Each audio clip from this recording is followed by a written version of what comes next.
famille catholique, avec une éducation religieuse traditionnelle.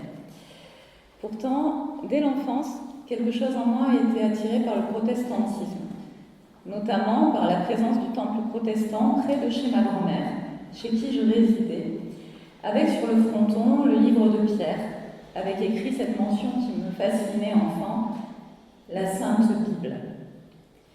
Dieu me semblait quelque peu inaccessible dans les rituels catholiques de mon enfance, mais je lui parlais intérieurement, sans savoir que c'était déjà prié.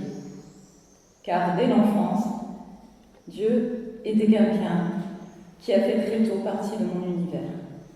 Je me rends compte avec le temps que c'est une grâce. J'ai été baptisée à 3 ans, je suis allée au catéchisme, beaucoup pour faire plaisir à ma grand-mère, mais les figures bibliques, notamment également celles de l'Ancien Testament, m'ont édifiée. Car si le Nouveau Testament n'avait pas de secret pour ma grand-mère, elle avait un petit peu plus de mal avec la première partie de l'histoire, avec l'Ancien Testament. À 12 ans, en découvrant la réforme protestante en cours d'histoire, j'ai été bouleversée. J'ai voulu en savoir plus et, malgré mon jeune âge, j'ai osé prendre rendez-vous avec un pasteur. J'habitais Bordeaux. Il m'a accueillie avec bienveillance et m'a offert une Bible. J'étais toute contente. Il ne m'a pas dit « écoute, t'es trop jeune », il m'a juste dit « Johanna, prends ton temps, le temple t'est ouvert, voilà une Bible, médite-la ». Toute contente, j'en ai parlé à ma famille, mais leur réaction fut dure. Le curé fut convoqué. La Bible offerte par le pasteur a disparu un jour après l'un de mes cours et je n'ai pu continuer à rencontrer le pasteur qui, lui, m'avait envoyé une prière de réconfort. Avec le temps, je me suis résignée et je suis restée dans le catholicisme, marquée par un conflit de loyauté, puisque toute ma famille était catholique, alors je m'étais fait une raison, donc voilà, c'est comme ça. Mais aussi par des rencontres enrichissantes. J'ai rencontré des gens très bien qui, du coup, m'ont permis de rester dans ma foi catholique. Pourtant, l'appel de la Bible restait fort. Et je continuais à chercher Dieu dans le texte, parfois ailleurs, écoutant d'autres fois, sans jamais être pleinement satisfaite. Ma quête d'une foi profonde et sincère ne s'est jamais arrêtée. Parallèlement à cet univers, Dieu, parce qu'il était là depuis le début, a mis sur ma route des personnes clés, sans que je les cherche, en lien avec le protestantisme. Anne au lycée, Clément au théâtre et surtout Aurélie, devenue une amie très proche et la marraine de ma fille bien des années plus tard. Ces amitiés ont toujours eu une dimension spirituelle et profonde. Et malgré mon engagement catholique, j'ai connu un moment d'essoufflement dans ma foi et une perte de sens. Plus j'en faisais, moins j'étais à ma place. En parlant à Aurélie de ce que j'avais vécu à 12 ans, elle a été très émue.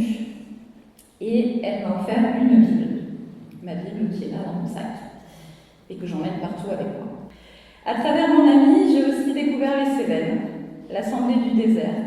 Cette histoire des familles, dans la grande histoire, m'a énormément touchée. Cette foi qui avait traversé les âges, avec cette fidélité que vous connaissez. Nous avons, avec Aurélie, en commun également l'amour des recherches généalogiques.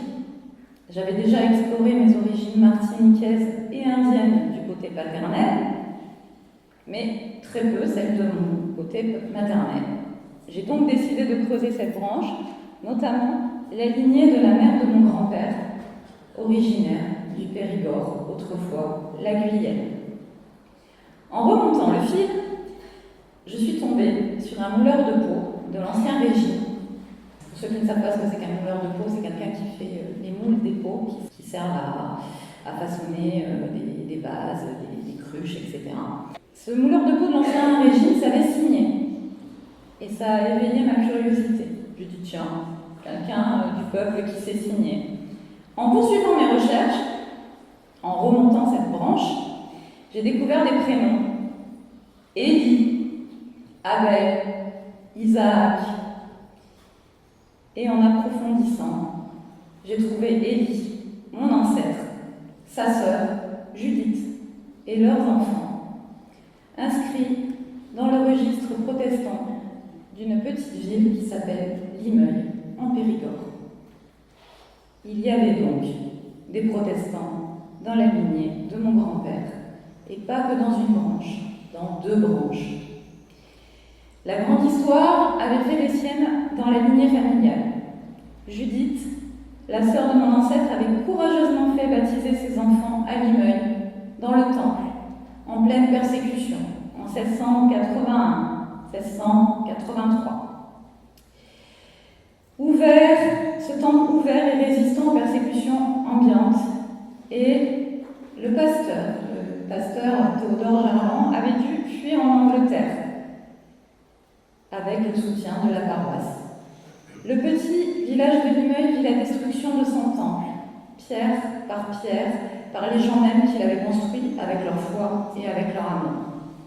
Le petit village du Bugue, d'où l'ensemble de la famille est originaire, qui jouxte celui de Limeuil, le protestant qu'il était depuis la Réforme, redevint catholique, et le dernier enfant de Judith fut baptisé catholique.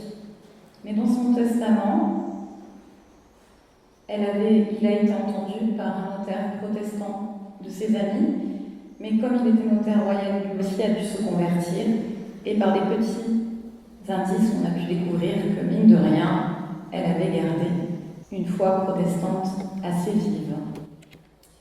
Beaucoup de personnes à qui j'en ai parlé ont eu cette jolie phrase. Il y a dû y avoir beaucoup de prières pour qu'aujourd'hui tu gardes la foi de tes ancêtres. J'aime à penser qu'effectivement, Judith, Élie, Abel et les autres aient prié pour qu'un jour, quelqu'un de leur famille soit libre de professer leur foi au grand jour. Bien sûr, cela fait partie de mon histoire. Viscéralement, ce n'est pas un hasard si je fais ma profession sur cette belle terre des Cévennes. En Guyenne, c'est-à-dire dans le Périgord, dans le sud-ouest, il n'y avait pas de montagne. La Bible, elle était arrivée par la Dordogne, par le commerce fluvial. Alors, évidemment, le questionnement qui m'a d'abord habité, c'est est-ce que ma foi protestante serait juste une fidélité généalogique qui a traversé les siècles? La réponse est non. Alors, pourquoi je suis protestante? Alors j'espère y répondre dans le credo tout à l'heure, mais avant tout parce que le protestant lit la Bible et que la Bible est la parole de Dieu. Le protestant est un chrétien qui remet en question, qui débat, qui se renouvelle, parce qu'il est né d'un questionnement. Il est né contre des projections des hommes sur Dieu, qui n'étaient pas les bonnes, mais contextuelles. Le protestant croit en cette grâce que seul Dieu peut nous donner. L'Église n'est pas verticalement commandée par des hommes, elle est horizontale. Une femme peut participer à la construction du royaume comme un homme. Alors oui, c'est la foi de certains de mes ancêtres, mais j'ai aussi des ancêtres hindous, catholiques, et si je remonte, que trouverai-je encore? Je choisis la foi protestante, parce que c'est un appel de Dieu, que je lui confie ma route, et que c'est sur ce chemin que j'espère le servir le mieux. Je suis protestante parce que les protestants que je connais m'ont donné envie d'aller plus loin. Les protestants que je connais m'ont accueilli dans leurs églises.